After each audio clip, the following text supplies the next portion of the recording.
Hello les amis, alors cette vidéo s'adresse à ceux qui ont osé, qui se sont lancés dans leur première BD ou leur premier manga, qui ont, comme nos amis Hallyday et Lily, créé plusieurs pages et qui se demandent mais pourquoi, malgré leurs efforts, ça ne ressemble pas tout à fait encore à ce que font les pros de la BD et du manga. C'est pourquoi, dans mon infinie générosité, je vais vous révéler 3 trucs imparables que ces pros mettent dans leur travail pour qu'ils soient dignes de figurer dans un vrai livre et dans une vraie librairie. Donc accrochez-vous, c'est Francis, votre prof préféré. Générique. Oula, désolé, le générique n'est pas prêt. Ouais, écoute, ça va, oui. Vous croyez que j'ai que ça à faire? Aucun respect. Allez, on passe à la vidéo. Alors, premier truc, des personnages différents et qui vont bien ensemble. Alors pourquoi c'est important? Eh bien, parce que différencier au premier coup d'œil chaque personnage est la base d'un manga réussi. Et surtout, ils doivent aller ensemble. On doit pouvoir se dire en les voyant qui est copain avec qui va se battre contre qui, etc. Bref, tous les personnages d'un manga doivent être finalement ensemble, mais dans la différence, un petit peu comme une famille. Et c'est pas si facile, parce que dans ces 2 pages qui ne se suivent pas de Lily, on se retrouve avec 1, 2, 3, 4 personnages qui se ressemblent beaucoup trop. J'ai demandé à Lily, alors ici c'est un homme, ici un homme barbu, et là une femme. A priori, ils font partie d'une sorte de confrérie.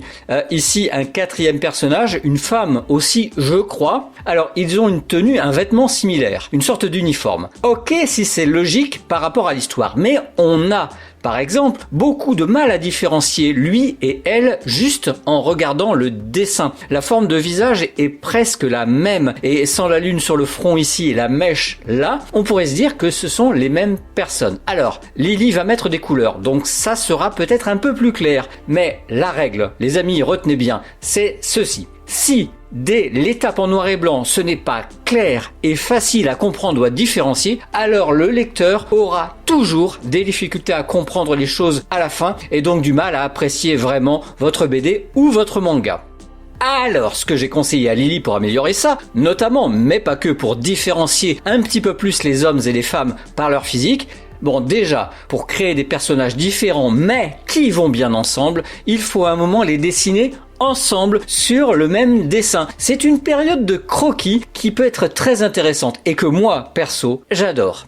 Alors pour un garçon, un homme, moi je pars toujours d'une base un petit peu rectangulaire, un peu droite. C'est un peu ce que tu as fait Lily, mais pas assez. Une ligne d'œil bien droite pour un regard bien de face, ça fait tout de suite plus masculin. Je ne sais pas si vous le sentez. Et un cou large, à peine moins large que le visage, ça renforce direct ce côté garçon. Idem pour des trapèzes, le muscle de force de maintien par excellence, ainsi que les muscles du cou et la clavicule. C'est très puissant. Ce sont des détails, mais des détails pas assez marqués, je trouve, sur ton personnage à toi, Lily. Un autre truc à démarquer sur tes personnages, ce sont les yeux. Alors petit rappel de différence des yeux hommes-femmes. Sur une base similaire comme ceci, on aura tendance sur des yeux féminins à accentuer, à exagérer, à grossir même les lignes courbes. On va évidemment bien marquer les cils. Et pour du masculin, on va être plus tranchant, plus droit, plus plat sur les lignes en général. Faire moins de traits, surtout sur le bas de l'œil, et évidemment faire peu ou pas de cils. Et c'est la même logique avec les sourcils, ronds pour du féminin et plus plat mais aussi plus fourni pour du masculin. Je vous mets l'application de tout ça sur les dessins plus aboutis, plus précis du crayonné. J'ai finalement sur cette base droite un petit peu adouci les angles et j'ai surtout, c'est une autre caractéristique forte du masculin, marqué, souligné le haut du nez avec des traits et des ombres bien posées. Voilà, j'applique tout ce que je viens de dire finalement sur l'autre personnage, celui qui a une barbe tellement discrète qu'elle est presque invisible. Notez les traits droits, très droits, trop droits pour l'instant sur les yeux, le nez, qui seront un peu évidemment adoucis plus tard. Alors la barbe, je la détaille beaucoup plus, notamment la moustache au-dessus de la bouche, qui est très importante, la moustache pour une barbe. Et évidemment pour ce 3e personnage, une femme donc que Lily a parfaitement bien dessinée, je vais moi me contenter de juste marquer l'arrondi du front, de faire un joli nez et une bouche charnue. C'est presque cliché tout ça, mais je vous l'ai dit, le plus important c'est de marquer la différence pour que le lecteur comprenne tout au premier coup d'œil. J'exagère par exemple les mèches de cheveux, j'en augmente le nombre. Et une astuce d'ailleurs que j'utilise, je vous la donne comme ça, que j'utilise très souvent, c'est de tester sur un petit bout de feuille une bouche différente, plusieurs bouches différentes pour voir si on ne peut pas plus travailler l'expression et même pourquoi pas la personnalité du personnage. Je me sers de bout de papier pour améliorer une zone qui est un petit peu brouillon. Ici par exemple je teste d'améliorer la moustache et la bouche. Et bien ensuite, je scotche ces rustines, ces bouts de papier dessus, de manière quand même à pouvoir soulever et comparer les deux versions. J'ai mis le scotch sur le côté tout simplement, et parfois il y a même plusieurs papiers l'un sur l'autre.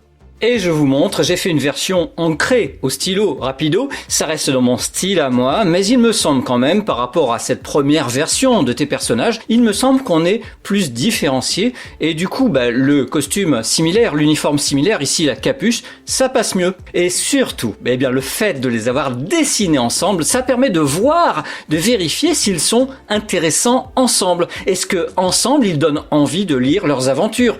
La réponse est oui, je crois, et cerise sur le gâteau, ce dessin pourrait tout à fait être utilisé ensuite tel quel pour un poster, une belle illustration en couleur et pourquoi pas une couverture de votre prochaine BD ou votre prochain manga.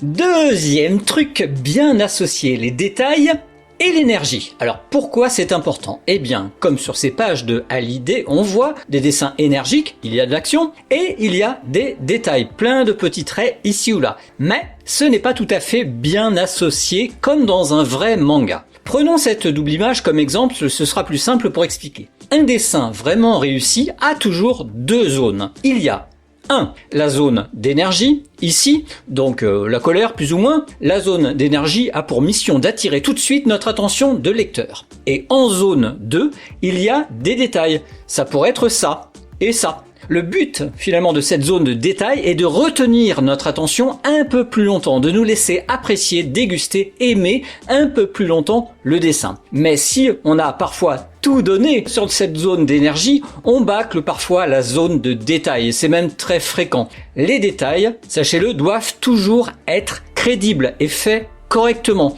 Alors, Hallyday, je suis désolé, tu as essayé de bien faire, de créer une coupe de cheveux originale, mais ce n'est pas tout à fait réaliste.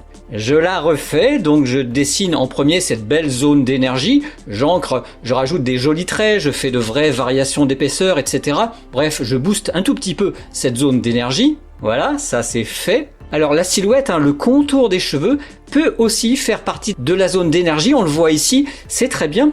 Alors, je l'ai dit, il faut être crédible sur les détails. Pour des cheveux, c'est à exclure de faire des traits plats ou dans le mauvais sens. La base, c'est que tout part d'un point à l'arrière et que tous les traits, les mèches vont plus ou moins vers ce point. Donc je vous la fais courte, j'accélère un petit peu, mais ça m'a pris environ 15 minutes pour faire tous ces détails, mèche à mèche, avec, vous le voyez, des zones plus noires que d'autres, etc. Bref, ce sont des cheveux crédibles.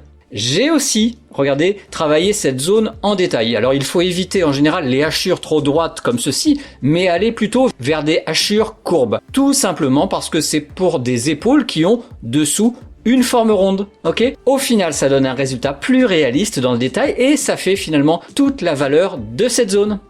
Et la blessure, je la fais plus finement, moins large, et elle reste malgré ça très efficace. On voit bien la différence avec la version d'Hallyday, et par contre, si vous ne vous sentez pas de faire en détail cette zone de cheveux, je peux comprendre. Il y a une solution très efficace également, donc à partir de la zone d'énergie, la silhouette des cheveux, c'est de tout remplir en noir, voilà.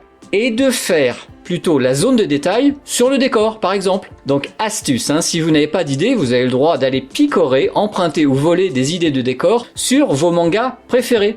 Alors moi, si j'ai bien compris, dans le manga d'Hallyday, tout se passe en forêt, donc je me prends pas la tête, j'esquisse et j'encre directement des éléments d'arbres, de feuilles sur le côté. Je veux garder un côté blanc qui est très cool autour du personnage, donc je concentre les détails plutôt sur le bord de l'image. Et si jamais il y en a trop, si jamais j'en ai trop fait, blanco, je tapote, j'efface, je camoufle tout ce qui est en trop.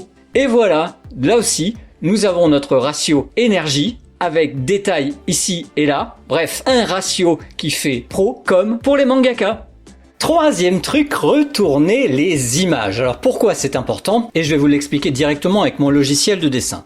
Prenons à nouveau cette page de Lily, et je vais supposer que ça se lit dans le sens français de gauche à droite, ok? La question d'un pro, ce serait, est-ce que on passe bien d'une case à l'autre? Alors vérifions, case 1, la bulle puis l'arbre penché nous pousse vers la case 2.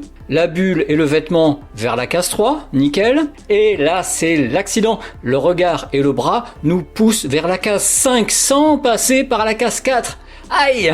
La solution, heureusement, n'est pas de tout effacer pour tout recommencer. Il suffit de sélectionner chaque case, même la case 1, de faire un copier-coller, ce qui donne un double de cette case 1, voilà. Et ensuite, il faut tout simplement transformer cette case avec symétrie sur axe horizontal. Ça inverse l'image comme dans un miroir, sans avoir à la redessiner. Je la repositionne et je fais la même opération de retournement pour chaque image. Bien sûr, il faut aussi resélectionner les textes pour les inverser à nouveau afin de pouvoir les lire. Voilà, j'ai inversé chaque image, ce qui va me permettre de vérifier si c'est pas mieux pour lire chaque case à la suite. Alors la case 1 est bien, mais je préfère le sens de la première version. Idem pour la case 2. La case 3 qui, selon moi, posait problème est mieux puisqu'elle dirige enfin le regard vers la case 4. Le problème, ça reste quand même cette case 5 avec cette tête qui déborde et attire trop l'attention. Je décide alors de déplacer cette case 5 sur la case 2 et la case 2 en case 5. Je me retrouve avec une mise en page qui, je trouve, fonctionne hyper bien, hyper mieux sans jamais avoir eu à redessiner les cases. C'est extra, non? C'est pratique et c'est surtout beaucoup plus professionnel comme ça. Allez les amis, qu'avez-vous pensé de ces trucs? N'hésitez pas à me le dire en commentaire, pensez à liker un maximum, à vous abonner si c'est pas déjà fait, et nous on se retrouve très bientôt sur la chaîne Je Progresse en Dessin. Allez les amis, portez-vous bien, dessinez bien, faites-vous plaisir quand vous pouvez. Ciao!